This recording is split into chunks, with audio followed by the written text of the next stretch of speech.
कदे हार नहीं मनना, रुकना नहीं। शैल जीण दे लाइए मेहनत मशक्कत करनी, बड़े बजुर्गों का मान सम्मान करना, शैल संस्कार कि परमात्मा पर हमेशा विश्वास आस्था बनाए रखना, हर कंडीशन हर सिचुएशन च खुश रौह्ना, एडजस्टमेंट करनी, कंप्रोमाइज़ करने, ये सब चज्ज सखाए मिगी मेरी माऊ ने। ते हर दिन ही एक त्यौहार आंगर मनाना, हर बेल्ले खुश रौह्ना, पॉजिटिव रौह्ना ते नैगेटिव शब्द ही अपनी जिंदगी दी डिक्शनरी दा बाहर कड्ढी लाना। सब्र संदोख अपनी घरस्ती संजोना, दफ्तर दे कम्में दे कन्नै कन्नै अपनी जिंदगी दा तालमेल बैठाना, ये सारे चज्ज सखाए मिगी मेरी सस्सू ने। ते मैं बड़ी खुशकिस्मत हाँ ते इन्हें दोनें माएँ दा बड़ा योगदान है मेरी ज़िंदगी च, ते मैं बड़ी आभारी हाँ इन्हें दोनें दी।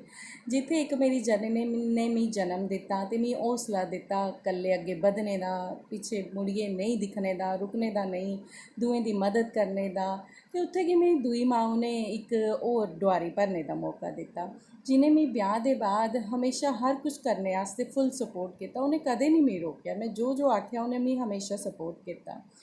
ते एह् बड़ी खुशकिस्मती आह्ली गल्ल होंदी है कि कुड़ियें गी दऊं माएं दा प्यार भी थ्होंदा है। Happy Mother's Day to you both, my superpowers. Stay healthy, stay blessed, and be with me always. Love you.